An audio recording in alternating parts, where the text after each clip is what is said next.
Welcome back to K&L Farms. I'm Ken. I hope this video finds you well. You got to go out and work on the front deck, and once we get out there I'll show you what happened. But I put a structure up in front of the deck, and I caused an issue myself even after 40 years of experience doing homesteading and building your own buildings. And what it was, and you'll see it here in just a minute, I put 4 6x6 structures up, and then I carried it through the roof pitch line, or the eave, and I carried it through about 18 inches. And what happened is the snow couldn't relieve off the roof and come down. It actually got caught on that sub roof that I made and pushed the deck out about 4 inches out. So the roof couldn't relieve itself from the snow. So I'm going to work on trying to cut that out a little bit. I'll probably start here with the Sawzall.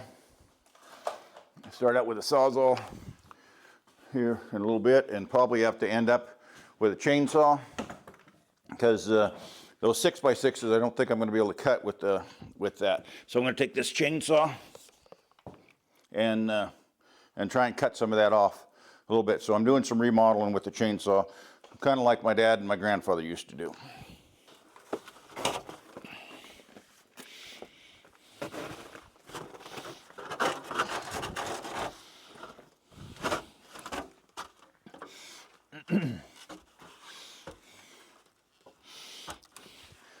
Okay, so this is the area. From this area up, I don't know, maybe 18 inches, that 6x6, and all this area, it keeps this snow.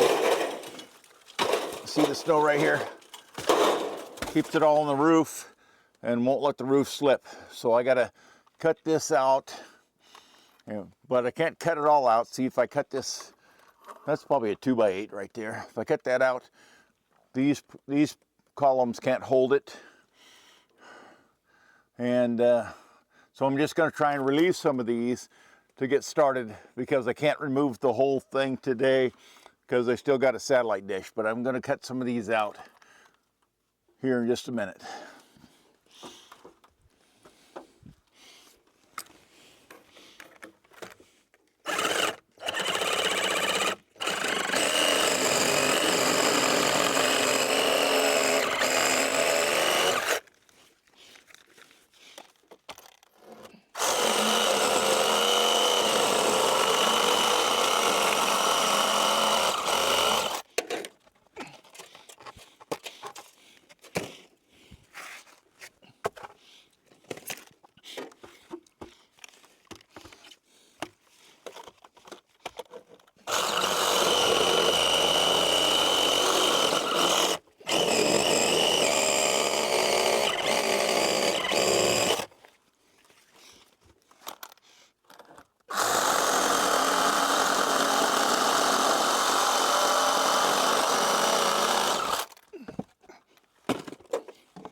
Okay, so that gives you an idea of it being revealed enough for clearance. You actually see that snow has slipped off that roof now about a foot, which is good.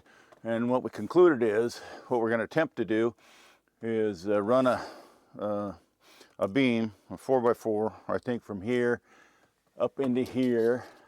Probably cut the rest of that off later on, but by doing that, it resolves my issue of snow removal that I created, remember, and my wife's issue of leaving a portion of this roof left on just for decorative purposes. I kept part of that column up, but I wanted to go underneath that gutter piece, but I could actually take a 45, cut a couple 2x6s, sandwich it here, and probably catch inside there and accomplish the same thing, which I'll probably have to ask her on both sides. Just run an angle from here with this remaining piece of 2x8 left and go from here down to here and get enough structural strength to hold this portion of the roof up still. But this column right here, this column leans towards the camera pretty heavy. Probably got, I don't know, 2 or 3 inches of lean towards you, because the roof, when it got caught, or the snow when it got caught on the roof, it actually pushed the whole deck towards the camera about 2 to 4 inches. So I got to get the whole deck pushed back and then fix this roof back up.